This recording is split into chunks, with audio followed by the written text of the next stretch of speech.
Okay, so to begin with, please tell me your name and what school you go to. Good morning. My name is Duquan, and I go to Brighton College Vietnam School, which is a school from the city Brighton, from England, that opened a campus here in Vietnam just last year. Very nice.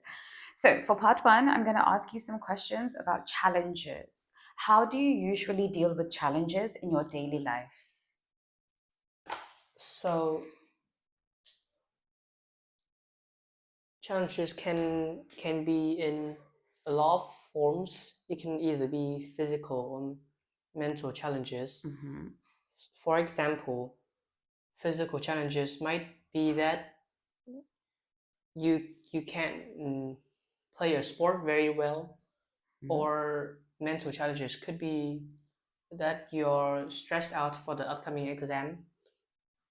So the the main way I overcome these physical challenges is by practicing over and over again, because by practicing it helps us get a feel for the for said challenge, and you'll get more, like, you get better at it over time as you practice.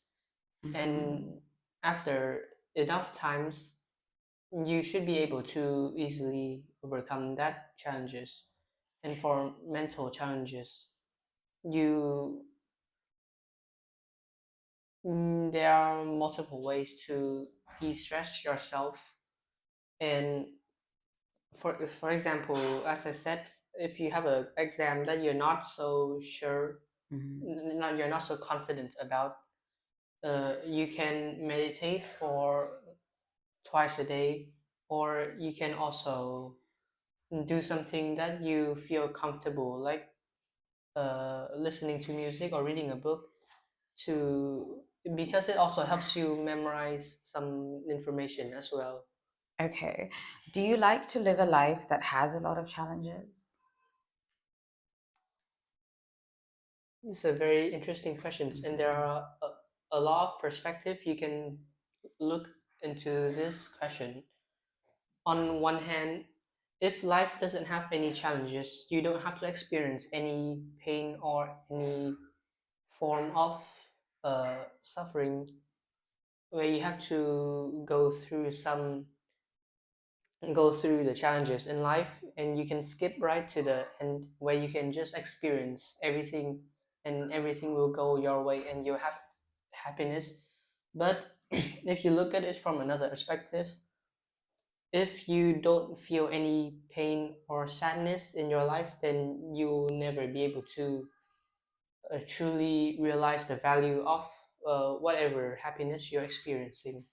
So I Okay. think that, in my opinion, I think their life needs some challenges Mm-hmm. for the accomplishments to feel more valuable.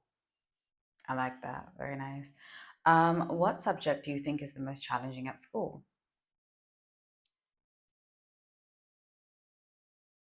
I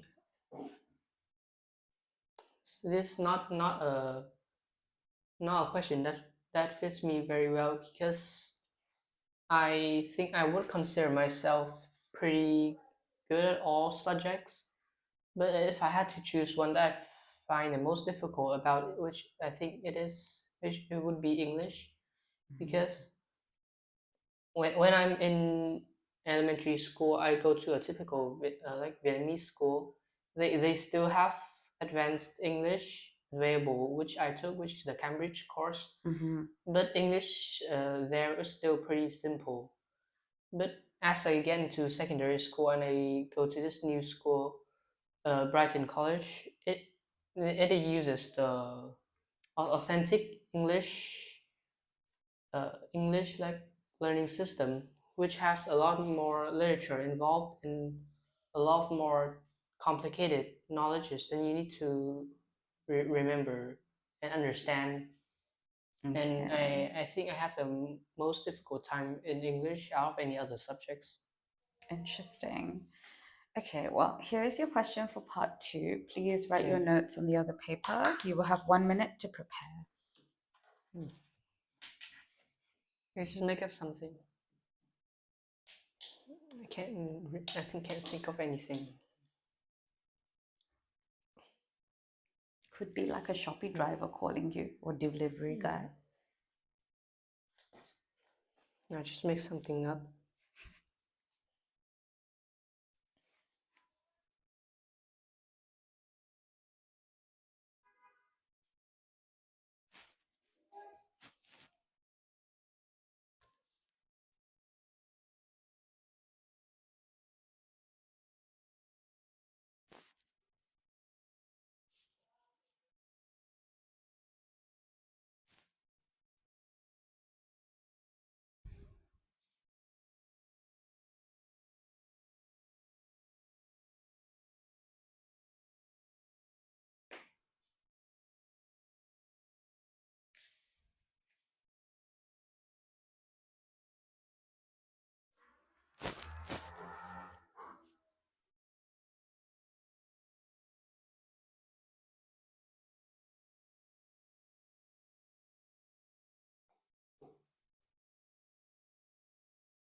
Okay, go ahead. Okay.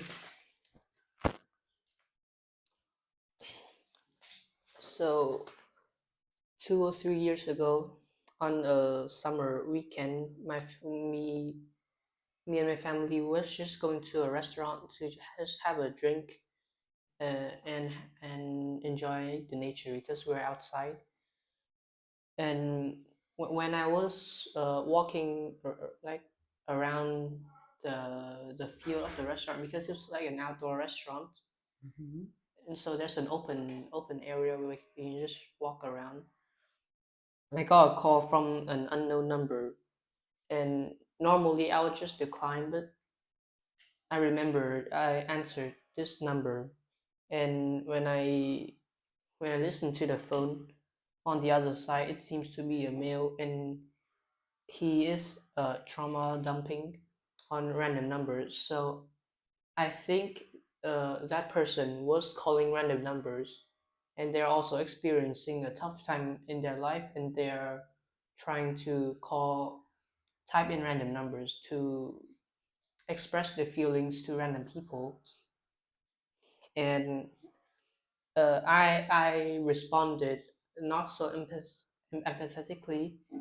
I just said that I'm sorry, and just said to them that I was busy and that I couldn't talk, and just hung up after that. But in reality, I'm not busy. I'm just in a restaurant, and I'm just really awkward talking to random strangers in that moment.